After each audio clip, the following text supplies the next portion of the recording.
the next dramatic effect in my life was a man I met by the name of Mr. Earl Schoaf, who introduced me to health and nutrition as a business and a product, who introduced me to network marketing, where you could start at the bottom and go to the top. Best of all, he introduced me to the idea of personal development. And here it is. You can have more than you've got because you can become more than you are. Success is something you attract by becoming an attractive person. Work harder on yourself than you do on your job. I started hearing those ideas age 25, and it revolutionized my whole life. And then to discover it as a product and a business blew my mind. Profits are better than wages. That changed my whole look at the economy, the look at myself, my paycheck. It was incredible. Those ideas drastically changed the course of my life. Guess what it did? Set for me a new attitude and philosophy. So make this note now, philosophy determines attitude.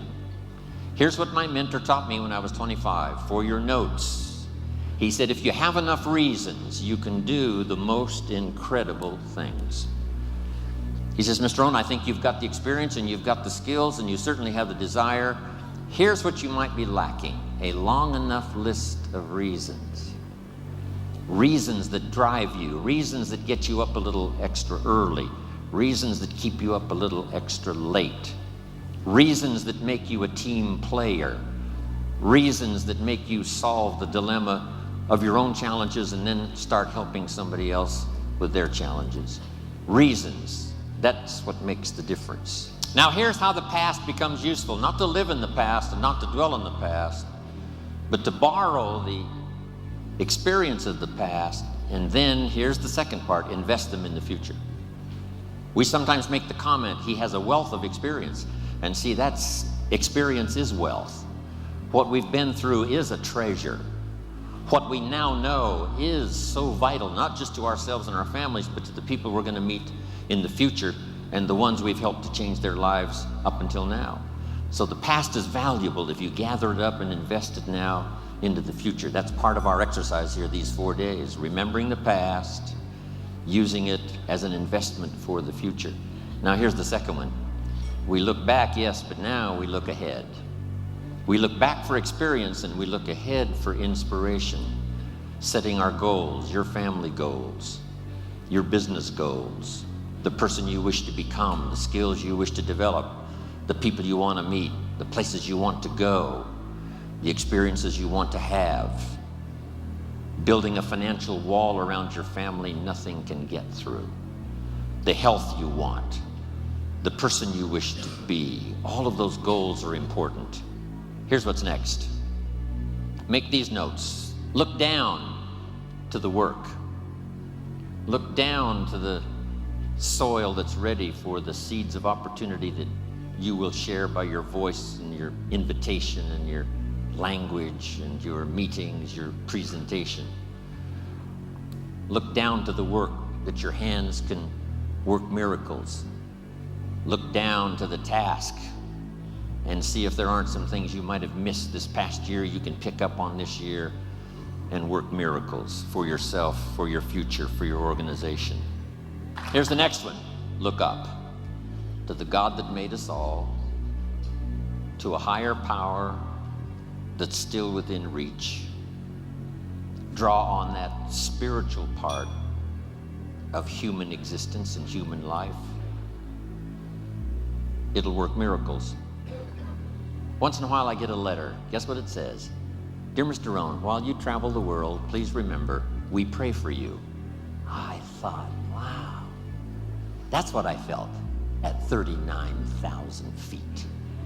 When I was a little weary and tired, somebody in South Africa was saying a prayer for Jim Rohn. All of that unseen miracle stuff that we all touch at times in our lives. I'm asking you to look up and draw on that experience, that comfort, that uniqueness that makes us who we are. Here's the next one. Look inside. Some of you have just started to develop your talents and your skills and your abilities. Some of you have done enough to reach this level, to reach these tables, to be in this room. But I promise you, if you go home and take another look inside, here's the question to ask. What else could I develop of my mind and my spirit and my talents and my ability that would make me more valuable to myself, to my family, to my organization, to Herbalife? What else could I do? Here's the next one. It's a word of caution. Look out for the enemy that's on the outside as well as the enemy that's on the inside. Look out for your own thoughts that might deceive you, saying you're too short, you're too tall, you're too old, you've never done it before. What makes you think you can do it now? Look out for the temptation.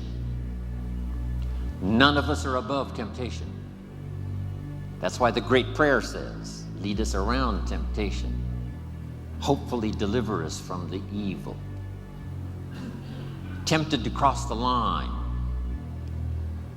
A customer shows up across the street from where you live, and it's so easy to say, rather than being taken care of by someone who lives so far away, I can take care of you because I live just across the street. Don't listen to the tempter. Stay on track. Build on the rock. Look out for your own mind that would tell you your dreams can't come true. Look out for your own thoughts that would tell you that it's not going to work that well for you. Look out for that. Here's the next one. Look around. You might have overlooked some people that need to be recognized. You might have overlooked some talent that you could be using to help in the training and conduct meetings. Don't miss some of the gifts that are close by you. Look around and say, who's doing a good job that maybe I've missed this last year?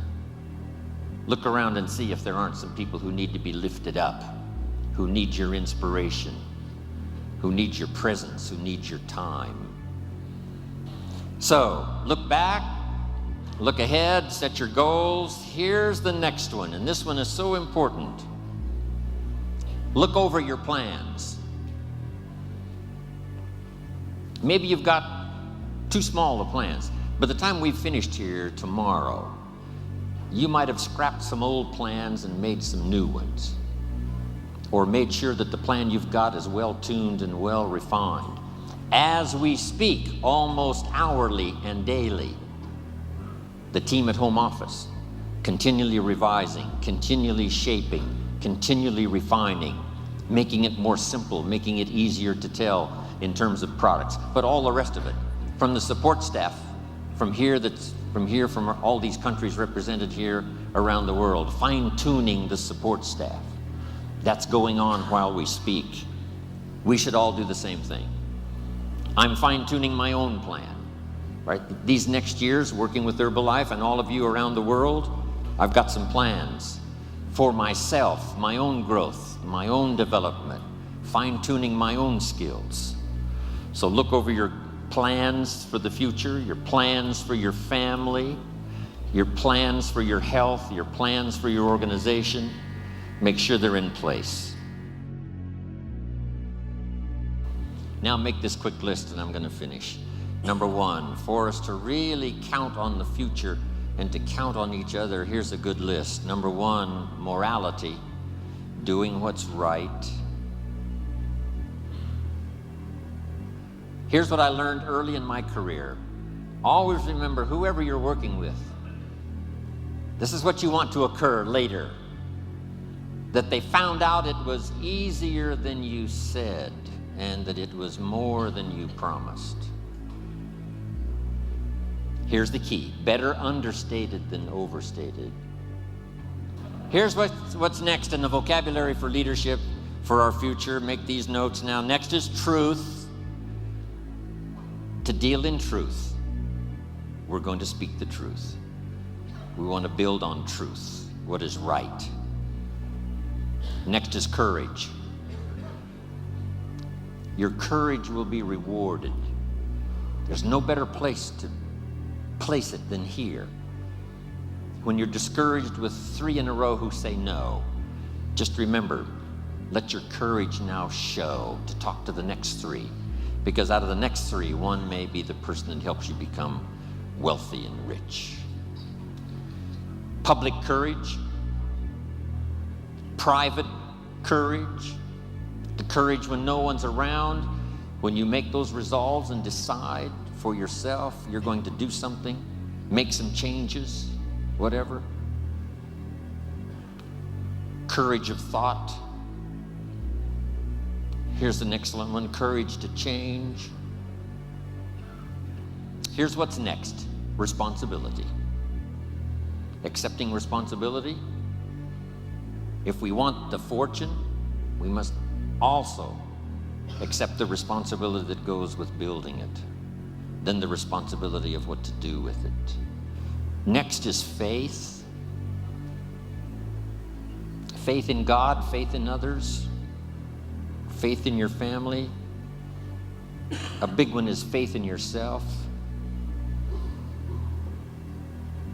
Here's one we all knew Mark for, class of spirit, class of manners, class that understands position, place. Here's the next part of the list. Keep your word. What you promise, make sure you fulfill. Next is dignity. Heart and soul. If we were going to use a model for some of these words, it would be Mark Hughes. He had the dignity. He had the heart and soul. Next, admit your mistakes. Sometimes you've got to admit them publicly. Sometimes you've got to admit them to each other. Here's the big one, to admit them to yourself. And then here's sometimes, this could be some of the greatest new beginnings, is when you say, I'm sorry. It's a chance to start all over. Here's a unique one, a touch of humility.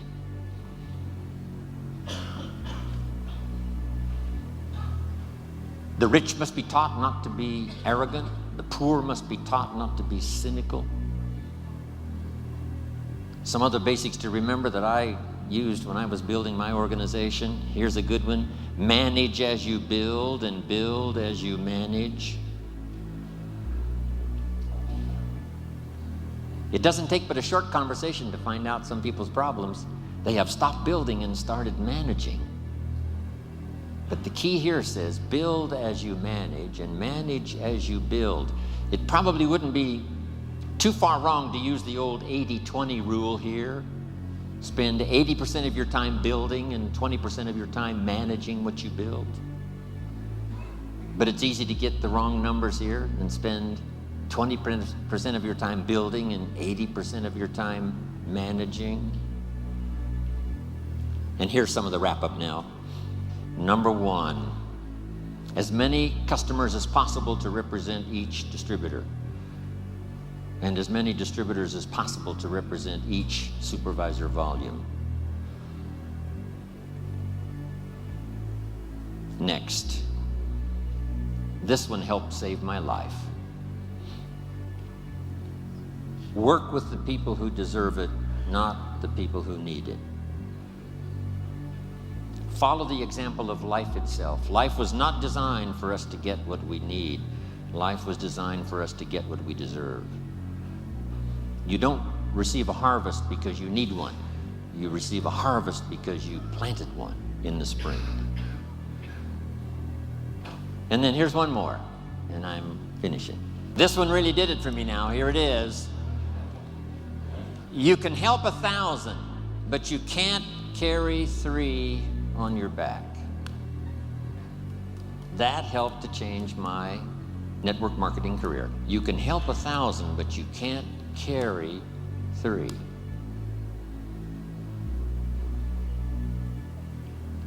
Here's one of the things I learned that built my business. Put people on their own, give people responsibility, show them how to do their own thing as quickly as possible, as quickly as possible, as quickly as possible. Accept the responsibility for their own sales, accept the responsibility for their own customers, accept responsibility for building their own organization quickly, quickly. Yes, we lend a hand. Yes, they attend our meetings. Yes, they come to our training.